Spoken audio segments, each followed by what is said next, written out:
All right, didn't take long. We're now seeing the real-world consequences of Biden's amnesty, open borders agenda. For example, the Biden administration now is reportedly moving ahead on plans to diminish ICE's enforcement capabilities. And get this, even in places where the border wall is near complete, it actually has big gaping holes in it. And Biden's DHS wants to leave the giant holes in the barrier. Why would you have a wall with holes in it?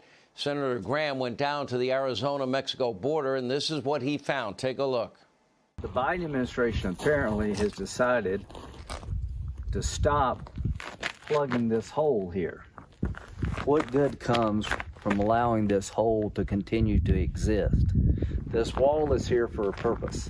It keeps people from coming in our country legally, and you got a hole in the wall.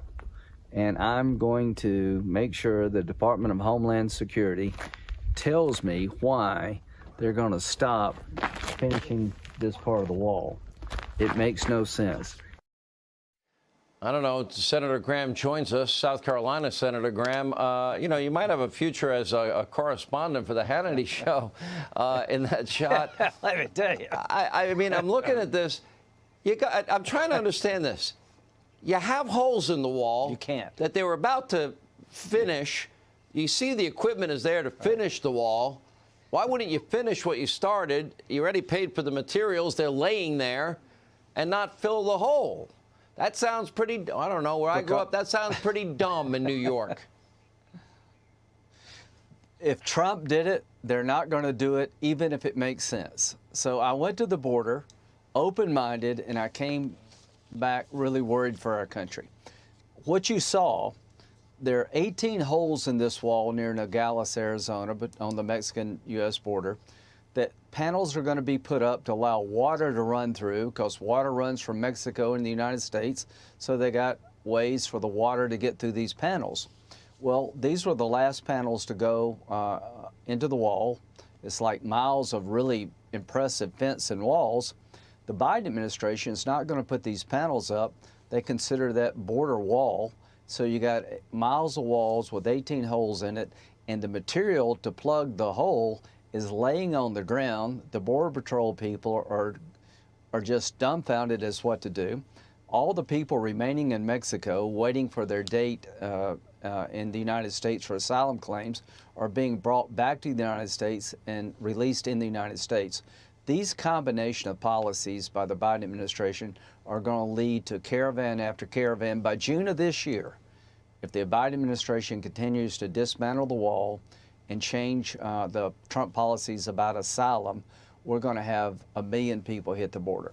And they already promised amnesty, so that's also part of it, and catch and release.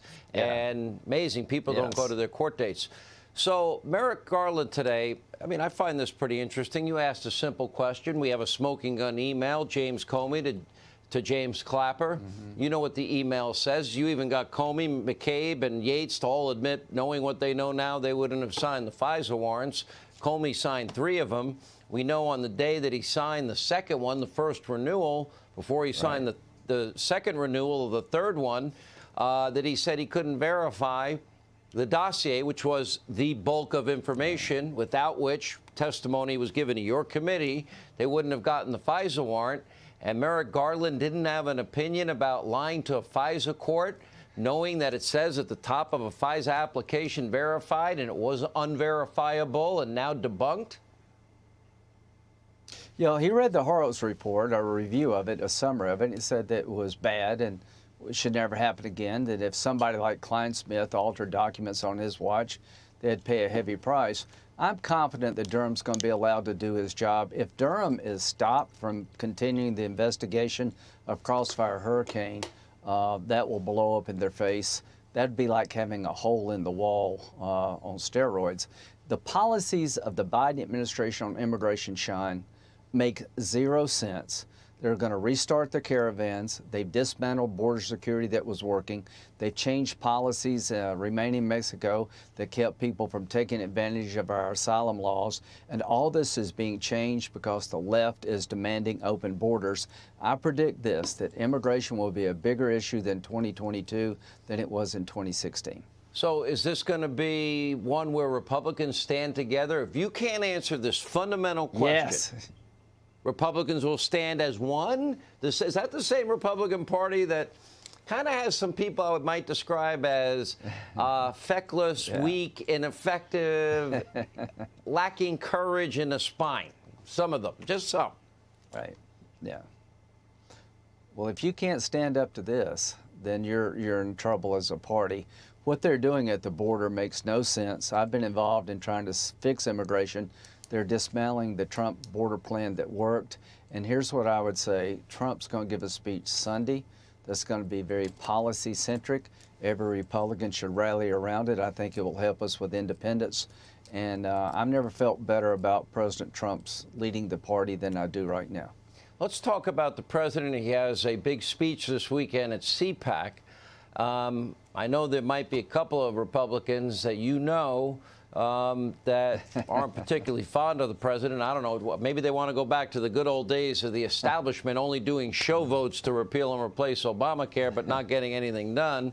I don't think that's the future of the Republican Party. What would you expect the president in this speech to be talking about?